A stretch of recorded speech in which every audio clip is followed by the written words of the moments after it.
Bem-vinda, bem-vindo ao BTC Journal, seu programa de notícias de negócios comentadas e analisadas pela equipe da BTC. Meu nome é Gustavo Habib, eu sou instrutor de negociação e comunicação pela BTC e no episódio de hoje, dia 15 de abril de 2021, falaremos sobre tentativa de aquisição da Hering pela Arezzo, Magazine Luiza com mais uma aquisição e Viveô que adia o seu IPO. Falaremos também bastante sobre operações de M&A, Intelbras com uma aquisição, Redditor, SmartFit e Microsoft finalmente conseguindo comprar alguém. Estratégia e movimentos estratégicos, falaremos de IBM, Oi, Apple e Epic numa briga homérica, um possível IPO da Elo, Doutor Consulta e Ipera. E para falar sobre todos esses assuntos, estou aqui com minha colega Mayara Rocon, instrutora de estratégia e marketing da BTC. Fala aí, Má, tudo bem? Oi, Habib, oi, Renato. Oi, todo mundo. Um prazer estar com vocês aqui mais uma semana. Muito bom. E também com a gente, Renato Aracaki, instrutor de finanças corporativas, valuation e estratégia. Fala aí, Renato. Fala Mayara, fala Gustavo, fala pessoal, tudo bem? Queria mandar um abraço aí para a turma do Strategy and Finance Program. Terminamos a primeira turma aí no sábado, foi muito bom. Falamos bastante sobre estratégia digital, etc. Inclusive, boa parte das notícias que a gente vai falar aqui é homenagem aí a essa última turma. Vamos falar bastante sobre tecnologia, mercado de saúde também. Já fazendo também aí, dando um alô aí para o André Nunes, que foi um dos alunos aí do Strategy and Finance Program, que contribuiu bastante aí nas discussões. Uma notícia específica aqui vai ser uma que a gente discutiu em aula. Então, pessoal, muito obrigado aí, né? Falando um pouco sobre o sucesso aí do Pricing Strategy Program. A gente anunciou umas 2 ou 3 edições passadas que a gente abria essa turma, já fechou, né? Já está lotado, então a gente vai entrar em lista de espera agora. Dependendo de como for, a gente já está vendo o calendário para abrir uma próxima turma, mas obrigado aí pela preferência. Em maio estamos aí. E tem vários cursos nossos abertos, o Strategy and Finance Program Turma 2 vai começar em julho. Entre no nosso site www.btcompany.com.br e vamos para cima que tem bastante notícia. Pois é, tem bastante coisa. Para você que está acompanhando a gente pelo podcast, no BTC Cast, não esquece de dar um oi para a gente também lá no YouTube, onde você pode comentar no vídeo do episódio e dar suas sugestões de empresas e movimentos estratégicos que você gostaria que a gente comentasse aqui, né? Além de se inscrever também e curtir, deixar seu like lá no vídeo também no YouTube. Bom, vamos lá, pessoal, começando aqui, né, com uma primeira notícia fresquinha, peguei do Brasil Journal. Hering rechaça a oferta da Arezzo. Falamos com os dois CEOs. Então a notícia, né, fala com eles, conversam, né, com os responsáveis aí pelas operações, pela estratégia das empresas e houve essa recusa aí na aquisição, Renato. Como é que você vê esse movimento da Arezzo aí tentando adquirir a Hering? Legal. Bom, a gente já vem acompanhando aqui no BTC Journal que a Arezzo, ela vem tentando fazer uma plataforma de moda onde ela vem investindo em várias verticais, não só a parte de calçados femininos. Então ela comprou a Reserva, comprou algumas empresas de tecnologia, etc. E está tentando fazer lá, né, plugar a sua estratégia agora de empresa que ataca em várias verticais algumas operações. Só que essa daí ela apostou grande. Ela pegou uma empresa que tem mais ou menos o mesmo modelo de negócio dela de expansão, que a gente menciona nos nossos cursos de finanças, principalmente, que é o modelo de franquia. Então, tanto a Arezzo quanto a Hering tem, né, esse mesmo modelo. A Hering também está passando por algumas dificuldades, assim como a Arezzo, por causa da situação que estamos vivendo. E aí, eles fizeram uma oferta de 3,3 bilhões aí para levar a operação. Só que a Hering, ela está num valor de mercado em torno de uns 2,8. Então dá aí uns 20% aí mais ou menos de upside. Esse tipo de transação ela só sai acima de 35, 40. Então, ou é uma tática de negociação da Hering, né, fazer essa redução ou essa recusa para esperar uma oferta maior, ou de fato a Hering não tem interesse em juntar as operações porque ela tem uma estratégia bolada na cabeça aí para executar. Vamos ver cenas dos próximos capítulos, como que vai se desenrolar essa negociação. Pois é, se fosse para chutar, eu acreditaria que isso ainda terá próximos capítulos. Vamos acompanhar. Bom, próxima notícia, como não poderia deixar de ser, vou querer muitos comentários da Mayara, porque temos mais uma aquisição da Magazine Luiza. O pessoal não deixa a gente descansar. Valor econômico. Magazine Luiza compra a plataforma multimídia Jovem Nerd. Mas esse tipo de aquisição faz parte da estratégia focos múltiplos, contraditório, talvez o termo, que a Magazine Luiza está implementando? Exato, faz parte de um dos focos que eles colocaram, que é a parte de ads online, né? Então é parecido com aquela aquisição que eles fizeram da Canaltech, que tem conteúdo, né? O Canaltech mesmo faz comparação de, por exemplo, celular, se você quiser, e aí no meio ele coloca alguns ads, né? E aí o Jovem Nerd foi fundado lá em 2002, tem conteúdo para o público nerd, público geek. Tem vários seguidores, né? Então, lá no Twitter eles têm 3 milhões de seguidores, no Instagram tem mais de 1 milhão, e o foco deles ali é o YouTube, que eles têm podcast também, tem mais de 5,5 milhões de inscritos no canal deles. E aí, o Magazine Luiza fez a aquisição, vai integrar o conteúdo no super app deles, mas vai continuar colocando conteúdo nos canais atuais, vai manter liberdade editorial deles, até porque o forte deles é o conteúdo, né? Ninguém entra nos canais para ver anúncio, né? Então, isso vai lá com o foco deles de anúncios, mas o conteúdo que vai atrair a atenção do usuário.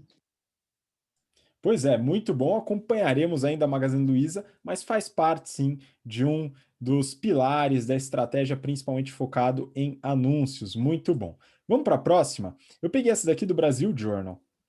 E o título é Vivo rejeita desconto e adia IPO. Renato, em alguns episódios anteriores, não lembro qual exatamente, você chegou a fazer a análise do valuation, né? Então a gente comentou sobre um possível valor de mercado aí para Vivo e eles decidiram adiar. O que aconteceu? Por que eles não aceitaram entrar com a IPO agora? Beleza. Vamos lá. A gente analisou esse prospecto de abertura de capital da Vivio, que é uma empresa que tem várias empresas que basicamente é um ecossistema de várias empresas que prestam serviço para hospitais, basicamente, ou serviços médicos, né? Ou produtos médicos para farmácia. Legal. As duas marcas mais conhecidas é a Mafre e a Kremer, né, que aí foi uma aquisição recente do negócio. Beleza. Então, o que a gente fez? A gente analisou os financials e viu que se a gente utilizasse um múltiplo ali de 15 vezes EV/EBITDA, a empresa teria mais ou menos um valor de mercado aí em torno de uns 4,5, 4,6 bilhões, que eu achava que estava muito bem pago, aliás, tá? E aí, o que eles fizeram? Eles definiram a faixa, né, de precificação e a faixa menor era de R$19,92, que daria um market cap de 5,6, que está bem mais esticado do que eu falei que eventualmente valeria o negócio.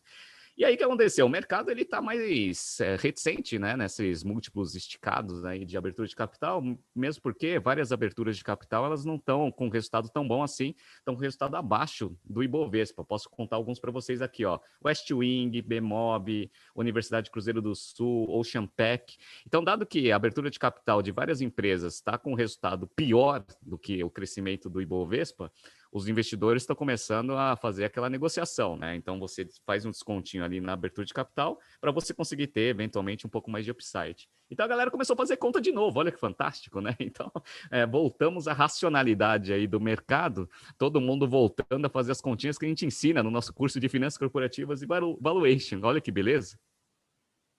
Pois é, né? Finalmente aí o pessoal usando o fluxo de caixa descontado, que num bom cálculo aí daria em torno dos 4,5, 4,6 bi que você chegou a calcular lá, que foi a proposta, e eles decidiram não entrar, né? Olha só que beleza. Vamos acompanhar, né? Ver quanto tempo dura essa eventual racionalidade do mercado, né? Legal saber que eles estão usando outras ferramentas, como por exemplo múltiplos ou fluxo de caixa descontado, ao invés das tradicionais bolas de cristal. Bom, vamos seguir para o próximo bloco aqui do BTC Journal, falando sobre fusões e aquisições. E aqui a gente tem algumas notícias quentinhas e dá para analisar com bastante carinho. Essa daqui eu peguei do Neofeed e o título é Com caixa cheio, Intelbras faz primeira aquisição pós-IPO. Renato, Intelbras foi uma empresa que eu dei uma olhada nos resultados, achei bem legal a operação, inclusive para você que está acompanhando a gente aqui e não viu o episódio onde a gente analisa o prospecto da Intelbras, recomendo, volta lá e dá uma olhada, uma empresa muito interessante, bem diferente do que você costuma ver por aí, né, com produtos bastante tecnológicos, vamos dizer assim, atuando em hardware, né, não necessariamente em software, mas com um modelo de negócio e finanças bem estruturadas, ao meu ver, né, e agora fazem a primeira aquisição. E aí, Renato, o que a gente pode falar dessa aquisição da Intelbras? Legal. Bom, Intelbras foi um caso bem sucedido de abertura de capital, que você mesmo analisou o prospecto. Eles conseguiram levantar primariamente 724 milhões. E aí, com caixa cheio, e era uma das coisas que era o argumento ali da abertura de capital, eles vão começar a fazer aquisições e fizeram a primeira. Então, eles gastaram ali de 724, 89 milhões para comprar 75% dessa empresa Comp. O que essa empresa Comp faz? Ela tem uma receita de 55 milhões reportado e ela atua em 3 linhas de produto, né? Serviços na área de telecom, controle de acesso e internet das coisas. Ou seja, tem bastante aderência, né, com o portfólio que a Intelbras vende para o mercado. Então, eles estão colocando o pezinho ali na parte de serviços.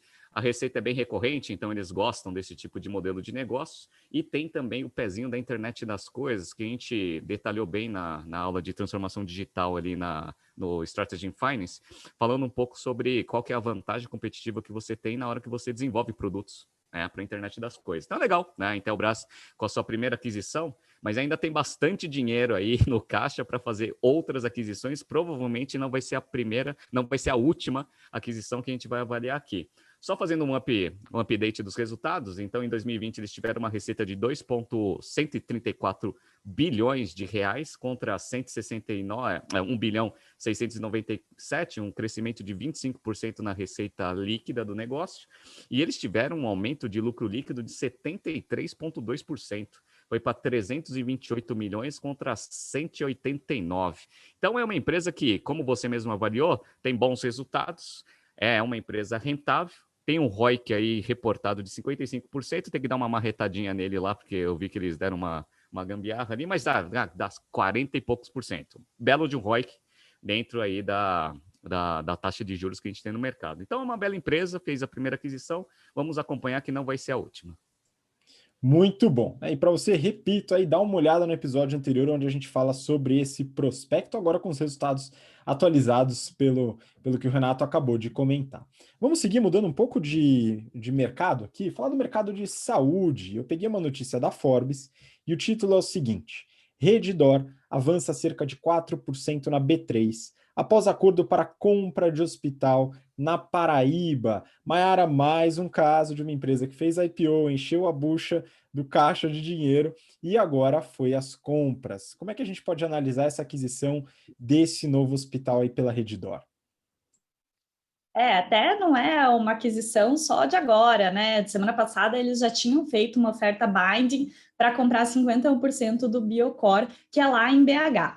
Mas vamos lá, então, falar do Hospital Nossa Senhora das Neves, que é em João Pessoa, né? Eles também têm outras unidades, o Clean Hospital Geral, o Lupa Laboratórios, o Unigastro e também o Neves Medicina Diagnóstico, além deles serem donos de imóveis pela HNSN Empreendimentos Imobiliários. Os hospitais que eles têm são hospitais gerais, mas de alta complexidade, que são referências lá em João Pessoa, e eles têm capacidade para expansão de até 70% dos leitos. Então, eles fizeram aí uma aquisição com um preço por leito bem legal e ainda tem opção aí de fazer essa expansão. Com a aquisição, eles fizeram uma projeção de receita para os próximos 12 meses de 320 milhões de reais, e já considerando as sinergias dessa aquisição, eles imaginam ter um EBITDA de 70 milhões de reais nesses próximos 12 meses. A aquisição foi uma avaliação da empresa de 550 milhões de reais, mas eles estão comprando 51%, até para ter o controle. Vão deixar a família Assis, que é a atual controladora, com 49% e também ainda à frente da gestão. Apesar da aquisição ainda estar sujeita à aprovação do CAD, as ações da Redditor já subiram. E por que subiram? Porque o mercado aprovou essa aquisição, tem tudo a ver com a estratégia que eles anunciaram no IPO, de você expandir para regiões que não atendem ou que têm baixa representatividade. Então, não só essa aquisição em João Pessoa, mas também a em BH faz todo sentido para eles poderem expandir pelo Brasil, né, levar essa consolidação também com aumento de eficiência e aumento de lucratividade nas unidades que eles forem comprando. É isso aí, um bom proveito daquele esticadíssimo IPO da Redditor, né? Fazendo as aquisições também dentro da expectativa que havia tanto passada por eles como pelo mercado de crescimento através de aquisições. E aí, seguindo aqui, eu posso falar, talvez, né, que isso é mercado de saúde ainda, falando de academias. E aqui eu peguei essa notícia da Exame. Smart Fit anuncia acordo para incorporar rede mexicana Sports World. Pô, então quer dizer que a Smart Fit fechada, provavelmente com muitos problemas financeiros, né, de receita e tal, dentro da quarentena, ainda assim está indo atrás de uma aquisição, é isso mesmo? Exato. E eles não só estão fazendo aquisições, mas eles também estão mantendo um ritmo mais ou menos de 9% de crescimento no número de unidades deles. Então, eles continuam até expandindo organicamente. Mas bem, a Smart Fit, ela é gigante, né? A gente conhece aqui pelo Brasil, mas ela é a maior rede de academias da América Latina, tem presença aqui no Brasil, no México e mais 11 países. E eles estão aproveitando essa pandemia, que as academias estão fragilizadas, para poder consolidar essa expansão, né? A Sports World é uma academia, uma das maiores, na verdade, redes de academia do México. Eles já operam há 10 anos, são listados na Bolsa, têm 57 unidades e 90 mil alunos, ou seja, eles são gigantescos. Mas agora com a pandemia, né, nesse último ano, esses últimos 12 meses, eles perderam 61% de valor de mercado e foram ali para 150 milhões de reais de avaliação. Eles têm um foco mais classe A e B, o que eles foram classificados ali como se fosse uma biorritmo mexicana, que dá uma complementariedade legal para a Smart Fit, que já tem presença no México, como eu falei, e aqui no Brasil é mais ou menos a estratégia que eles utilizam, né? Então, eles têm a Smart Fit para uma classe mais B e C e tem a Biorritmo para uma classe mais A e B. Então, a mesma estratégia que eles aplicam no Brasil, eles poderiam aplicar no México com a Sports World. Até por isso, eles vão manter o nome, a marca da Sports World, e eles vão fazer essa união para agregar em gestão, em sistemas e em tecnologia. E aí, com essa união, que ainda também está sujeito ao CAD mexicano, eles teriam no total 240 unidades no México e passaria a ser o segundo maior mercado deles, que só perde para o Brasil, onde tem 500 unidades. Mas não é só Brasil e México que eles estão focando, não. Eles já falaram que Colômbia e Chile também são países prioritários ali para eles fazerem essa expansão. E, de novo, né, eles vão aproveitar a fragilidade das academias agora na crise, né? Então, as academias que não estão conseguindo sobreviver ou estão com muita dificuldade, pode fazer parte aí dessas compras que eles estão fazendo. Então, a Sports World, por exemplo, operava com uma margem de mais ou menos 20% antes da crise, mas na quarentena passou a ter prejuízo, né? Então, é esse tipo de academia que eles estão procurando. Eles também tinham acabado de fazer uma aquisição aqui no Brasil. Eles compraram a Just Fit, que tem 27 unidades aqui em São Paulo. Fizeram a aquisição do mesmo jeito que fizeram com a Sports World. Nenhuma das duas teve caixa. Eles fizeram simplesmente troca de ações. E eles também tinham comprado em julho do ano passado a Queima Diária, que é uma plataforma digital para fazer essa complementação das unidades físicas da academia. A Queima Diária, ela é líder na parte de treino sob demanda e já tem 375 mil alunos, né? Então, eles conseguem fazer essa junção. Além disso, né, para ter um ecossistema de saúde fitness aí, digamos, né, eles têm também alguns programas nutricionais e de atendimento aos professores. Então, super oportunidade, né? Quem pode fazer a aquisição agora na crise, até aproveitando, né? Coitados, as academias, acho que foi um dos setores que mais sofreram com essa pandemia, né? Ou fecha, ou fica aberto com restrições de número de pessoas, né? Então, aproveitar para poder comprar no mercado que está mais barato. Exato, né? E de fato sofre, né? Porque uma métrica que é fundamental para esse tipo de modelo de negócio é justamente a quantidade de alunos por academia, né? Por mês ou por período. Né? Então isso é muito importante, não só a quantidade de academias. Então, dentro disso, né, Smart Fit, claro, vai tentar lotar aí, depois que acabar essa quarentena, enfim, a pandemia como um todo, né? Tentar lotar todas as academias e tendo um volume maior, porque isso também contribui para a redução de custos de CAPEX, né? Então, toda a parte de manutenção, de novos equipamentos, etc., eles conseguem um poder de barganha interessante com fornecedores. Bom, vamos seguir para a próxima notícia, mudando um pouquinho agora de segmento, agora de verdade, né? Porque a academia, alguns dizem que pode entrar em saúde, outros não acredito que pode, né? A gente pode abordar de uma forma mais integral aqui, mas agora mudando bastante. Eu peguei aqui do valor econômico. Microsoft compra Nuance, empresa de inteligência artificial avaliada em 19,7 bilhões de dólares. Renato, finalmente a Microsoft conseguiu levar uma empresa aí, porque ela tentou algumas aí e não deu muito certo recentemente, né? Pois é. Bom, a gente vai mudar, né? Porque a aquisição foi no mercado de tecnologia, mas essa Nuance ela tem o foco em saúde. Então ela faz toda a parte de inteligência artificial para hospitais, etc. Então tem uma verticalzinha aí do mercado de saúde também. A Microsoft ela estava parecendo a Fiat. Eu não sei se vocês lembram, né? Mas nos últimos 3 ou 4 anos, a Fiat tentou fazer aquisição de um monte de empresa, né? Que se juntar com montadoras, etc. Ninguém queria GM, né? E um monte de outra, aí conseguiu pegar ali alguém que lhe topasse ali, vai fazer a junção, que foi a PSA. Legal. A Microsoft estava no mesmo problema. Ela estava tentando comprar várias empresas. Então tentou falar com o TikTok, com o Pinterest, e a última ali que estava em negociação era o Discord. E aí parece que ninguém queria ser vendido para a Microsoft. Então estava lá a Microsoft tentando fazer aquisições e não estava conseguindo. Só que como ela tem uma estratégia muito clara de aumentar a escala do seu cloud, ela foi atrás de algum parceiro que já tinha, né, já utilizava o serviço de cloud da Microsoft no mercado de saúde, que a Microsoft definiu como uma das verticais de crescimento do negócio. Então, fazia todo sentido em termos de estratégia. Você vai para o mercado de saúde, legal, que era uma das definições estratégicas, e já faz aquisição de uma empresa que já usa a parte de cloud da companhia, que é essa Nuance. A Nuance ela faz toda a parte de inteligência artificial. Um dos principais produtos que ela tem é a parte de reconhecimento de voz. Então, você é um médico, por exemplo, você está atendendo o paciente, e aí o paciente vai falando as coisas, você vai reconhecendo o que ele vai falando, você já vai pegando tudo isso e deixando a descrição no prontuário do paciente, e também tem o reconhecimento de algumas coisas, né, que ele vai falando, até para você conseguir fazer um diagnóstico mais eficiente. Então eles falam que lá nos Estados Unidos, 77% dos hospitais utilizam, né, o sistema da Nuance. Então é um negócio grande. Então a Microsoft foi lá, gastou 19,7 bilhões nessa aquisição. Lembrando que a maior aquisição que eles fizeram, porque essa foi a segunda, foi do LinkedIn, que eles pagaram 26 bilhões em 2016.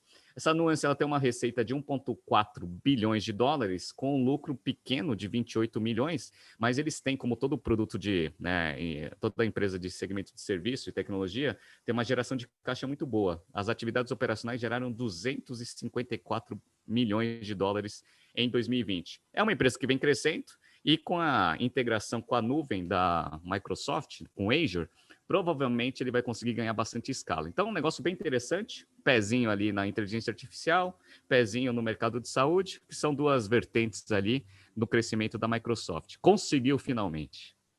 Pois é, eu fico feliz, gosto bastante da Microsoft, agora entrando com esse pezinho aí mesmo no mercado de saúde através da estratégia que está de acordo com a estratégia de crescimento da Microsoft, de fortalecer a parte de cloud, tudo isso vindo depois, né, da Amazon arrebentando com a AWS, e agora as empresas estão focando bastante nesse segmento, né? Se bem que a Microsoft já fazia isso também há um bom tempo. Bom, vamos seguir agora entrando no bloco falando sobre movimentos estratégicos. E aqui, Renato, essa daqui eu acho que é uma notícia interessante para a gente comentar. Valor econômico. Nova empresa da IBM se chamará Kyndryl, espero ter pronunciado correto o nome, que a IBM deu para essa nova empresa. Então aqui a gente tem uma reorganização da estrutura da IBM. O que está acontecendo aqui, Renato? Bora lá. Então, isso daqui foi uma discussão que a gente teve lá na aula de transformação digital lá do Strategy and Finance, onde a gente falou um pouco sobre como funcionam essas tecnologias e como que as empresas vão se posicionando. Então, o que acontece? O cloud, a gente que é leigo, né, quando a gente não entende muito de estratégia, a gente acha que cloud é cloud. Então, tem lá a Amazon é cloud.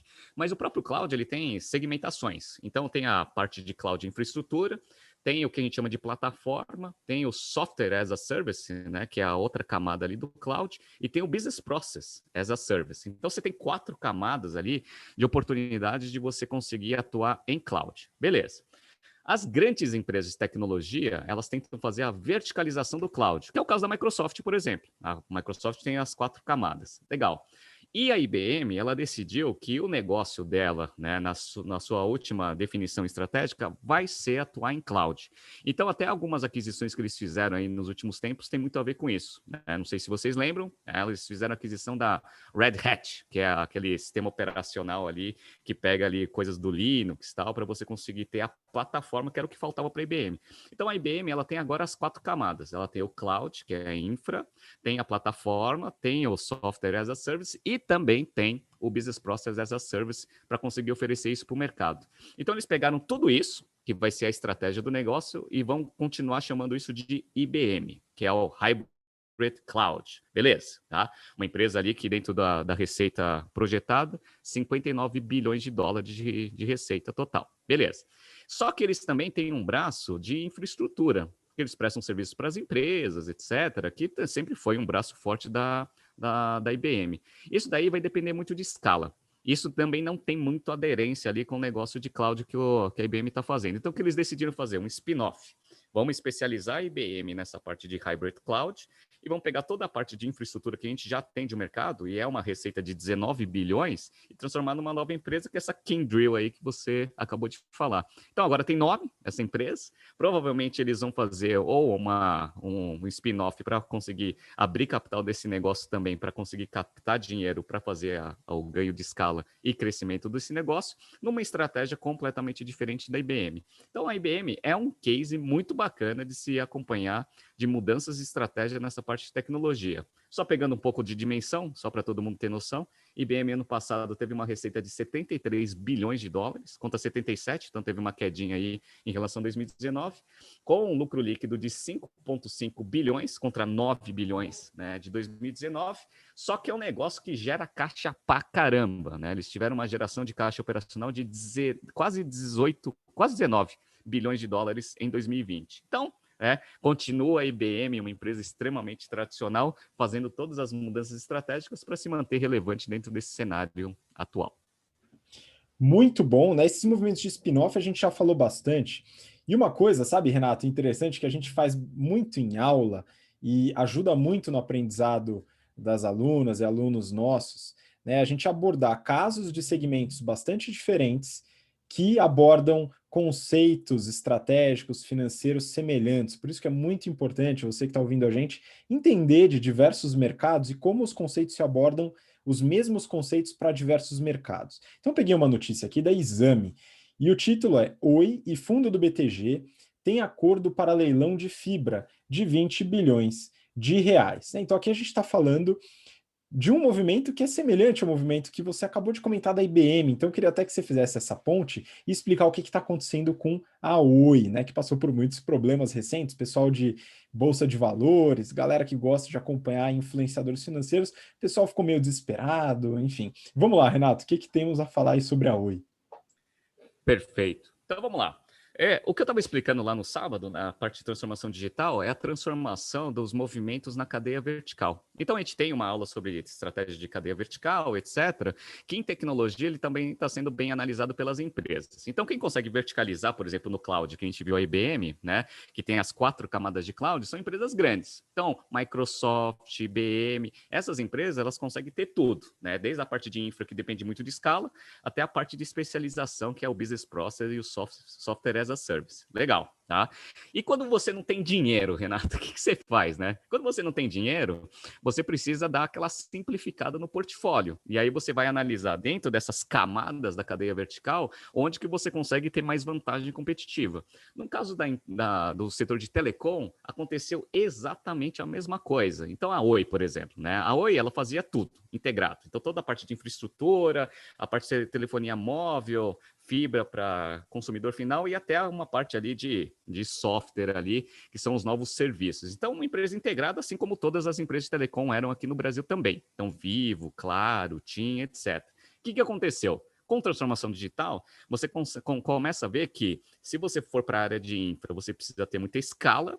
Na parte de prestação de serviço, você tem que ser muito especializado. Então, talvez não faça muito sentido você ter a cadeia toda verticalizada para você, né, conseguir ter vantagem competitiva. Às vezes é melhor você focar num ponto ali da cadeia vertical para você conseguir, de fato, né, ter vantagem em relação aos outros players de mercado. A Oi, ela teve que fazer isso de forma forçada. Por quê? Porque ela está em recuperação judicial. Então, ela está precisando fazer esse movimento rápido até para conseguir levantar dinheiro para conseguir sobreviver. Então, o que ela fez? Ela fez exatamente essa quebra. Ela criou uma empresa de infraestrutura, que ela está batizando de Infraco, na parte de infraestrutura de fibra ótica, onde você precisa de escala. É essa empresa que eles estão transacionando ali 57% com o BTG, num valuation ali de mais ou menos 20 bilhões. Dado que já tem toda a infraestrutura de fibra instalada, você ganha um parceiro, injeta caixa no negócio, e aí esse negócio vai crescendo, porque a escala é muito importante para esse tipo de serviço. Primeiro movimento. Segundo movimento, a parte de fibra para consumidor final também já está instalado. Então, para eles é bom você manter esse negócio e ganhar escala, que vai ser a Claro, que vai ser a Oi depois dessa transação. Então, ficou lá a Client Co, que eles chamam, que vai ser essa empresa que vai fazer toda a parte de prestação de serviços para as empresas, né? E também ali para o consumidor final. Legal, essa daí vai ser a Oi mesmo, não vai ter nenhum parceiro a princípio. E toda a parte de telefonia móvel e serviços, que exige especialização, etc., eles fizeram o quê? Venderam. Então, venderam esse negócio lá para as três, lá para Claro, TIM e para Vivo. Legal. Então, você deu aquela simplificada na cadeia vertical, está se especializando em alguns negócios que dependem de infraestrutura, que já está pronto, olha que fantástico, então pouco investimento, você traz sócios, porque tem uma previsibilidade melhor de receita, e você consegue ter vantagem competitiva, olha que interessante, e vende a parte, né, de telefonia móvel para as grandes ali, as três maiores, para elas conseguirem fazer todos os investimentos em 5G, software, um monte de coisa que eventualmente vai exigir bastante capital, que a Oi não tem, olha que legal, então é o mesmo conceito ali do cloud aplicado em telecom. Pois é, espetacular, né? Isso mostra que a gente tem geralmente três maneiras, né, de aprender sobre movimentos estratégicos. Pode ser lendo livros, né, ou conteúdos, fazendo cursos ou sofrendo uma recuperação judicial, né? Então a gente pode ter essas formas, né, forçadas ou não, para os aprendizados aí dos conceitos estratégicos. Então é bem legal fazer essa correlação, né, entre o que acontece em um mercado e em outro mercado. Isso acontece também, a gente falou sobre o mercado de educação, por exemplo, o mercado de saúde, esses movimentos eles acontecem e a gente, ao conhecer o conceito, saber as aplicações diversas dele, a gente consegue agregar mais conhecimento. Bom, vamos para a próxima notícia. Agora a gente muda um pouquinho e a gente fala da briga do ano, hein, mais. Isso aqui é legal. Neofeed, Apple versus Epic, uma batalha que vai além das duas empresas. Então vamos lá, coloca para a gente um pouco, Mal, o que está acontecendo nessa grande briga aí que a Epic comprou com a Apple, também com a Google. Vamos lá. Exato, né? Então eles compraram essa briga no passado, quando a gente começou a falar deles lá em agosto. Só lembrando, a Epic é uma das principais desenvolvedoras de games do mundo. Eles não só são donos da Fortnite, que é o maior game do mundo, como eles também são donos de outros games e da Unreal Engine, que é uma tecnologia gráfica para jogos que são usada por eles, mas também por outros games também. E o que aconteceu, né? Lá em agosto, eles começaram a questionar taxas cobradas pelas lojas de aplicativo, questionaram Google e Apple, mas a briga foi mais focada ali na Apple, né? Então, a Apple cobra 30% de todo mundo que faz alguma venda ali dentro da App Store. E não só a compra de algum jogo, mas também se você vai comprar algum item do jogo, você tem que pagar essa taxa. E aí, o que a Epic fez? Dentro do Fortnite, por exemplo, eles começaram a vender alguns itens dos jogos com desconto para quem comprasse direto na plataforma do jogo, em vez de comprar pela App Store. E aí acabavam que eles não pagavam esses 30% para a Apple e conseguiam dar esse desconto para o usuário. Óbvio que deu uma briga, né? Então, não só a Apple, mas o Google foram lá, baniram o Fortnite das lojas. Só que a Apple também tirou os jogos dos devices, né? Os iOS dela. Então, você não conseguia jogar os jogos da Epic. E aí, eles fizeram uma grande campanha, fizeram até uma campanha em cima da campanha de 1984 da Apple, né? Então, falaram, lá vocês estavam freeing, né, os usuários de computadores, agora a gente está freeing os usuários de games, né? E eles lançaram também a hashtag Free Fortnite. Então, foi um negócio aberto, público, e o pessoal começou a tomar lados, né? Estava usando o Free Fortnite por aí para poder ajudar a Epic e também ajudar outros desenvolvedores. Lá em novembro, a Apple até deu uma cedida, né? E eles falaram, então, para quem tem um faturamento de até $1 milhão com a gente vai baixar a taxa de 30% para 15%. Mas não foi suficiente, né? Até porque a Epic não entra nesse menos de $1 milhão, né? E aí, outra coisa também que a Epic fez foi um movimento, Coalition for App Fairness. Ela está liderando esse movimento, mas ela também chamou outros desenvolvedores e nada de gente pequena, né? Por exemplo, a dona do Tinder está lá, o Spotify está lá também, né? E aí eles estão brigando aí por taxas mais justas dentro das lojas de aplicativo. Querem algumas regulações aí para facilitar a competitividade de lojas e também deixar o usuário mais livre para ele poder instalar programas fora da App Store, por exemplo. E aí, claro, isso foi para o tribunal, né? Eles estão agora se preparando para as ações começarem. Vai ser uma briga forte, não só porque você está lidando com gigantes, Epic versus Apple, mas também porque, dependendo das decisões que o tribunal tomar aí, pode mudar totalmente o mundo de loja de aplicativo, né? E isso não é nada pequeno, porque as empresas não só estão chamando alguns economistas para colocar argumentos, mas os dois CEOs, tanto o Tim Cook quanto o Tim Sweeney, vão testemunhar nesses processos, né? E o que vai ser o argumento aqui da Apple para cobrar essa taxa, né? Ela fala que é uma taxa padrão, é semelhante a outras plataformas de aplicativo online, e ela precisa cobrar, por quê? Porque ela investe no desenvolvimento da infraestrutura, que envolve a Apple Store, ela também dá kit de desenvolvimento, interface de programação para os desenvolvedores, ela tem um sistema de análise dos aplicativos para garantir segurança de dados, para não ter roubo de informação. E ela fala que, poxa, ela tem o sistema operacional inteiro ali do telefone, né? E a App Store, nada mais, nada menos, é uma parte fundamental dessa integração do sistema operacional, né?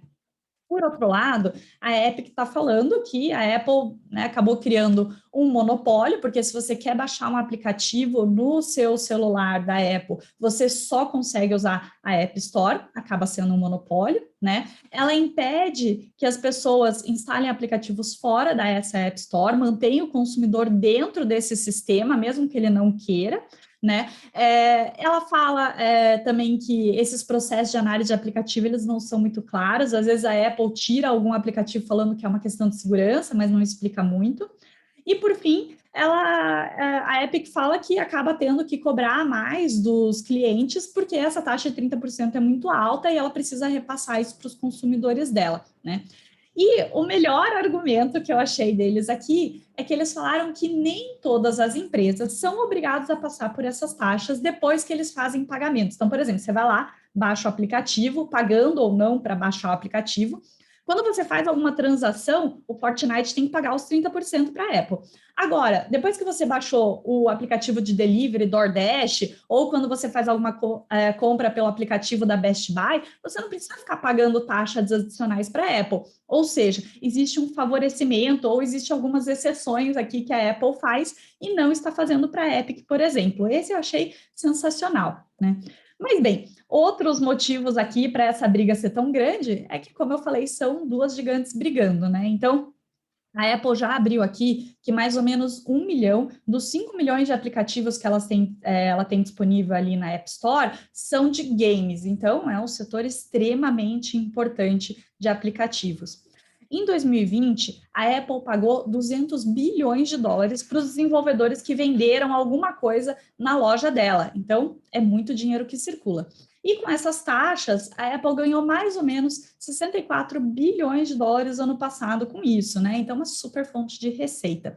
E ainda ano passado teve um crescimento gigantesco, mais ou menos 28% versus 2019, até porque a pandemia ajudou o pessoal a ficar meio entediado em casa e ter que baixar bastante aplicativo, né? Ou então dá o celular para o filho e fala, ó, baixa o joguinho que você quiser, mas fica mais tranquilo aqui em casa, né?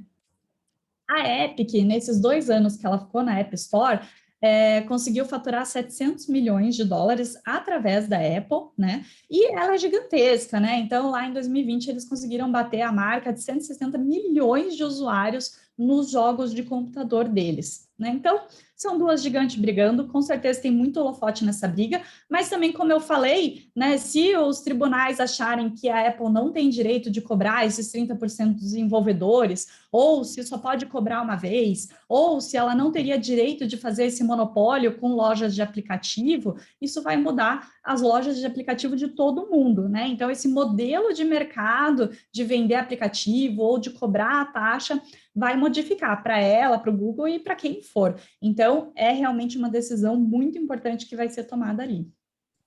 Pois é, e do aspecto de negociação, né, é interessante ponderar que às vezes a pessoa pode pensar, né, quem que é a Epic perto da Apple, né, que é a maior ou uma das maiores empresas do mundo em valor de mercado. Pois é, mas essa não seria uma boa análise de poder de barganha, que foi uma coisa muito boa que você fez aí na notícia, né, falando alguns aspectos interessantes que fortalecem a posição da Epic Games, Má. Então, muito bom isso. E eu até relembro um caso da própria Apple, né, quando a Apple teve que ceder e mudar sua política de remuneração de artistas musicais por causa de um boicote preparado pela cantora pop americana Taylor Swift, né? Então a Taylor Swift já ganhou uma negociação com a Apple, tá, pessoal? Então a Epic também pode. Então vamos analisar o poder de barganha de uma forma um pouco mais integral, que a Mayara fez muito bem aqui. Bom, seguindo agora, mudando também um pouco de assunto aqui no BTC Journal, Nelfeed, a novela da bandeira de cartões Elo vai passar na Nasdaq. Né? Adiantou um pouquinho aqui a notícia, porque eu não achei muitas informações sobre qual bolsa americana seria, mas a notícia fala sobre a possibilidade da Elo, a bandeira de cartões, fazer o seu IPO nos Estados Unidos. Né? A grande possibilidade é que seja Nasdaq, né? Que tem atraído bastante algumas empresas brasileiras, principalmente voltadas para o mercado financeiro ou tecnologia. E aqui eu dei uma olhada na reportagem, né, e um pouquinho na estrutura da Elo. Então, eu vou compartilhar algumas informações com vocês que é bem interessante. Tem alguns aspectos legais de negociação também. Então, a Elo é a empresa, é uma empresa de cartões, né, uma bandeira, e ela faz parte de uma holding chamada Elopar, ou Elo Participações, que a gente já comentou sobre algumas de suas empresas aqui no BTC Journal. Inclusive, o Renato fez uma análise recente sobre uma delas. Então, a Elopar, que é essa holding, ela é controlada pelo Banco do Brasil, com um pouquinho menos de 50%, e Bradesco, com um pouquinho mais de 50%. Né? E a Elopar, ela é dona da Alelo, que é a empresa de benefícios, cartões de vale-refeição, vale-alimentação, a Livelo, que é a empresa de pontos, que o Renato comentou recentemente, Banco Digi, um banco digital, Movera, que é uma empresa de microcrédito, e Veloy, que é uma empresa que trabalha com pagamentos instantâneos em pedágios e shoppings, né? Concorrente aí das outras empresas que trabalham com pedágios como Sem Parar. E essas empresas, a Elopar, ela é dona com 100% ou 99%. Mas ela também é dona de 57% da Elo Serviços, que é a parte de cartão. E a Elo Serviços, né, além desses 57%, também tem uma participação minoritária exclusiva do Bradesco e uma outra participação da Caixa. Então, a Elo Bandeira, né, Elo Serviços, ela tem participação da Elopar através do Banco do Brasil Bradesco, mais um pouquinho do Bradesco e a Caixa. E tem um ponto muito interessante aqui que contribui também para o modelo de negócio da empresa. Na negociação, na cláusula dessa organização societária, existe a possibilidade de renegociação das participações de acordo com a emissão dos cartões pelos bancos. Então, por exemplo, se a Caixa Econômica Federal emite mais cartões Elo, né, do que as outras, ela pode ter um aumento na participação, a mesma coisa com os outros.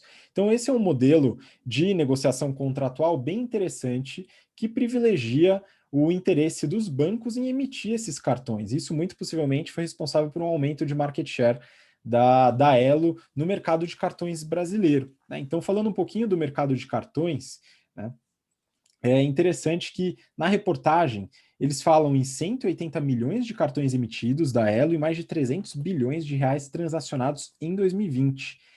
E o volume se segmenta em 20% crédito e 80% débito.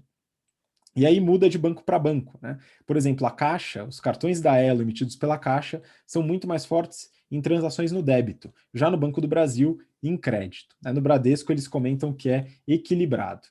E tem também uma entrevista antiga com o ex-CEO, Eduardo Chedid, né, que recentemente foi para o PicPay e, a propósito, a Elo está procurando um novo CEO, né? Ele afirma que o market share no mercado de cartões da Elo é de 15%. Né? Aí, bom, claro, existe uma liderança folgada da Visa e da Mastercard nesse mercado, né? Porém, tem um aspecto interessante. Eu peguei aqui da Associação Brasileira de Empresas de Cartões de Crédito e Serviços, né, um dado de 2019, não encontrei de 2020, infelizmente, tá? Mas de 2019, a Mastercard tinha 58% do market share no crédito e 42% no débito. A Visa, 33% no crédito e 31% no débito. Então, a gente é levado a pensar, né, que, bom, a Elo tem uma baixa participação, Visa e Master são realmente predominantes. E são. Porém, nessa entrevista que o ex-CEO fez no passado, né, ele chegou a comentar sobre alguns dados de market share fora do Brasil. Né, e boa parte dos países analisados tem Visa e Master com uma concentração ainda maior, próxima de 95% do mercado. Então a Elo ganhou bastante mercado, tanto pelo interesse dos bancos em emitir os seus cartões, né, como pelo próprio trabalho, aí, a qualidade aí do serviço oferecido. Então, a Elo tem crescido bastante, isso privilegia aí a possibilidade de uma abertura de capital, eles pretendem fazer ainda esse ano. Vamos acompanhar, ver o que acontece, né, se a Elo consegue realmente seguir com esse IPO. Bom, vamos seguir para a próxima notícia, pessoal. Ainda nessa parte de estratégia, né? Voltando aqui ao mercado de saúde, então eu queria que a Má comentasse aqui essa notícia também do Neofeed, das ruas para a rede. Na Doutor Consulta, a aposta digital começa a dar resultados. Má, vamos lá, comenta um pouquinho sobre Doutor Consulta. Vamos lá, então. Para quem já conhece Doutor Consulta, né, é uma empresa que está fazendo 10 anos agora. Eles já captaram 110 milhões de dólares, mas já estão um tempo sem fazer captação desde 2016. Eles são fortes em São Paulo, a maioria das clínicas deles são em São Paulo, mas eles também têm uma em Santos, uma no Rio e uma em BH. Eles até comentaram aqui na reportagem que eles não fazem captação desde 2016, porque eles querem juntar dinheiro só quando eles tiverem bem certeza, aprenderem muito bem a lidar nessas outras cidades para poder fazer expansão para outros estados de vez. Mas falaram que não falta gente querendo investir neles, né? Tem bastante gente batendo na porta deles para colocar um pouco mais de dinheiro ali, porque acredita na ideia. E eu também acredito, vou falar um pouquinho para vocês aqui por quê.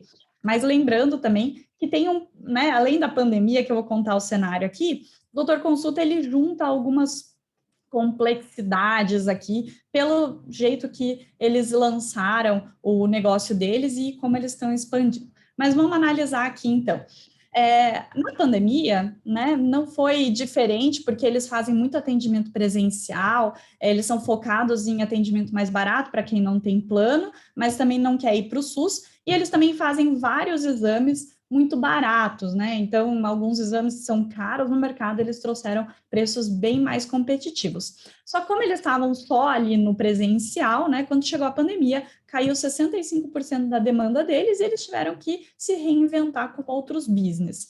Eles acabaram focando nos pontos que tinham mais eficiência, fecharam algumas clínicas, então eles tinham 55, agora estão com 37, e querendo ou não, ali, né, por esse foco e procurando muita eficiência, acabaram que eles se deram bem. Então, por exemplo, em janeiro de 2020, eles estavam faturando menos do que agora. Eles conseguiram crescer 15% o faturamento por ter esse foco nas clínicas mais eficientes.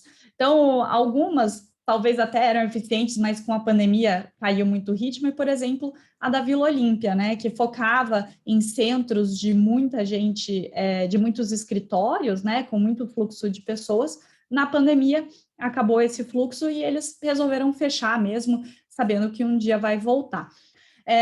Então, eles acabaram fazendo esse movimento de ir para o digital também. Então, eles converteram 60 especialidades de atendimento para o digital, ampliaram a teleconsulta com hora marcada de 27 especialidades para também ir para o digital, né? A teleconsulta, como eu falei. E até hoje eles já fizeram 200 mil teleconsultas, com uma média diária que vem aumentando de mais ou menos atualmente 2 mil atendimentos. Eles também estão lançando um atendimento 24 horas remoto. Eles já têm 300 dos 1.200 médicos deles focado nessa parte remota, e eles chegaram a ter picos ali de 15% do faturamento vindo de teleatendimento. Eles falaram também que 93% dos pacientes que fizeram teleatendimento pretendem continuar com essa modalidade, né? Então, gostaram do jeito que foi feito realmente, né? Às vezes você não precisa ir até o médico para fazer a consulta. Outra coisa que eles também estão fazendo, exames com coleta na casa da pessoa, e agora eles vão lançar a vacina na casa da pessoa. Então, não é exatamente um digital, um teleatendimento, mas a pessoa não precisa ir presencialmente até as clínicas deles. Outra coisa também que eles começaram a fazer, ir para sites de outras empresas, né? Ou então ambientes digitais que outras empresas oferecem. Então, por exemplo, eles estão presentes nas farmácias Raia Drogasil, na plataforma digital AMI, no Alelo e também no portal da Natura. E, nesses tempos, eles acabaram investindo na Yalo, que é uma startup de benefícios médicos, tem mensalidades aí mais ou menos entre 25 e 53 reais, e dá descontos em consultas e remédios, e eles também acham que a academia faz parte de saúde, também tem desconto em academia nessa plataforma. Outra coisa que eles estão focando é a parte B2B. Então, hoje é só 5% do atendimento, mas eles querem, em 5 anos, chegar em 25% a 30% do faturamento vindo de B2B. O que eles estão fazendo para aumentar isso? No ano passado, eles fizeram um acordo para fazer um estilo de plano de saúde com a Sul América, que é o Direto Sampa. Ele tem mensalidades mais ou menos ali, né, na média de R$300. A rede de atendimento primário, que é mais rotina, prevenção, e secundário, que é um atendimento que começa a ser especializado, é 100% pelo doutor consulta.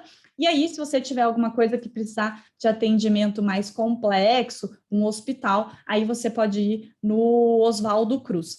Eles já têm 3 mil beneficiários nesse plano, e o interessante aqui é que eles têm um jeito um pouco diferente do que é o padrão do plano de saúde. A Sul América paga eles por número de vidas seguradas e não por serviço, né? Então, é como se a Sul América só fizesse a venda do plano de saúde, mas que eles fizessem toda a administração. Eles também têm acordo de planos com outras empresas para poder crescer esse B2B. E, né, a gente tem acompanhado aqui que o mercado de saúde está, né, bem quente, né, muitas empresas surgindo, muitas empresas investindo. Então, dentro desse modelo de clínicas do doutor consulta com preços acessíveis, já tem outros players surgindo no mercado, por exemplo, a Clínica Sim, que é lá de Fortaleza, o CIA da Consulta, na verdade, de São Paulo. E a gente também já falou de várias health techs que receberam aportes, que estão com dinheiro aí, estão investindo, por exemplo, o Alice, que a gente falou aqui no Journal, né? E como a gente está falando bastante do setor de saúde aqui, né? Falar até um pouquinho de por que o pessoal está investindo tanto, né? Então, lá em 2019, a gente teve mais ou menos... lá em 2020, a gente teve mais ou menos 106 milhões de dólares sendo investidos em health techs aqui no Brasil, e só no primeiro TRI agora de 2021, a gente já teve 90 milhões, então praticamente a mesma coisa que foi ano passado inteiro. E o Brasil está com mais ou menos 740 health techs, então é um mercado que está aumentando bastante. Mas não é só no Brasil, a pandemia acabou, né, afetando o mundo todo, e saúde é um setor bom para investimento, né? Tecnologia surgindo, as pessoas dando mais atenção, vivendo mais também, né? Então, no mundo, a gente teve mais ou menos 84 bilhões de dólares sendo aportados o ano passado em health techs, né? Então, com certeza, isso vai continuar como trend no mundo e no Brasil. Mas dentro aqui, né, de Brasil, de novo, dentro das health techs, o Doutor Consulta, apesar de toda essa concorrência, ele ainda é a marca que tem maior visibilidade entre as health techs. Então, eles estão aí na frente, né? Tem gente também que fala que eles não são exatamente uma health tech, porque eles não têm modelo exponencial de tecnologia para crescer. Mas eles falam e se vendem como mindset tech, até porque isso dá mais ibope entre os investidores, né? Mas eles falam, poxa, a gente tem o sistema proprietário aqui, que a gente tem prontuário dos pacientes, tudo integrado, todos os dados ficam aqui. A gente também tem um algoritmo de inteligência artificial que vai conduzindo a consulta junto com o médico, acaba dando mais eficiência. E olhando pelo lado de paciente que está querendo gastar um pouquinho em saúde, mas também não gastar muito, e também pelo lado de plano de saúde, essa eficiência acaba ajudando. Então, eles falaram que 3 anos atrás eles tinham uma média de mais ou menos 4 exames por consulta, e hoje eles já conseguiram diminuir isso para 2,5 exames em média por consulta. Bem, eu gosto do Doutor Consulta, acho muito legal essa ideia que eles tiveram de você não precisar dar um salto muito grande entre ter atendimento 100% do SUS e pagar um plano de saúde, porque às vezes é muito caro. Dependendo se você não está numa empresa que tem um plano de saúde para você, vale a pena você ir no Doutor Consulta. É uma consulta mais barata, tem os exames ali bem feitinhos e baratos, eles conseguem dar um giro bem grande nas clínicas pela eficiência que eles atuam, e a gente sabe, né, tem alguns setores que estão precisando de um banho de eficiência, eu acho que saúde é um deles, então é bom que tenha essa mexidinha assim no setor para trazer eficiência como um todo. E legal, então, que eles estão conseguindo sobreviver à pandemia, se reinventando, né? Um pouquinho de pressão para trazer um pouco de inovação também. Mas espero que eles continuem crescendo, trazendo bastante inovação e trazendo bastante ideias para a gente melhorar o setor da saúde. Muito bom, Mar. Eu tenho uma visão um pouco diferente. Eu acho que Health Tech talvez seja forçar um pouco a barra, e eu tenho muita curiosidade de conhecer os financials do Doutor Consulta. Então, pessoal, por favor, muito sucesso na propaganda para fazer um IPO e a gente conseguir acessar o prospecto, que eu tenho muita curiosidade de conhecer. Bom, vamos para a última notícia, então, de hoje no Journal, Renato. Seguinte, peguei essa notícia aqui. Neofeed, a fórmula da Hypera para dobrar de tamanho passa por 350 novos produtos em 5 anos. Pois é, a Hypera quer dominar o mundo do mercado farmacêutico, hein, Renato? Pois é, para a gente fechar aqui o Journal falando bastante sobre saúde, só faltava falar sobre remédio. Então, a Hypera é uma farmacêutica brasileira que era ela a antiga Hipermarcas, foi reestruturando seu portfólio e virou uma empresa de remédio, basicamente, né? Então, eles estão crescendo bastante fazendo aquisições. Então, as 2 últimas grandes aquisições foi todo o portfólio da Takeda, que eles gastaram ali 825 milhões de dólares. Até achei que a transação não fosse sair, né, por causa da pandemia, etc. Mas os caras foram lá e honraram a transação.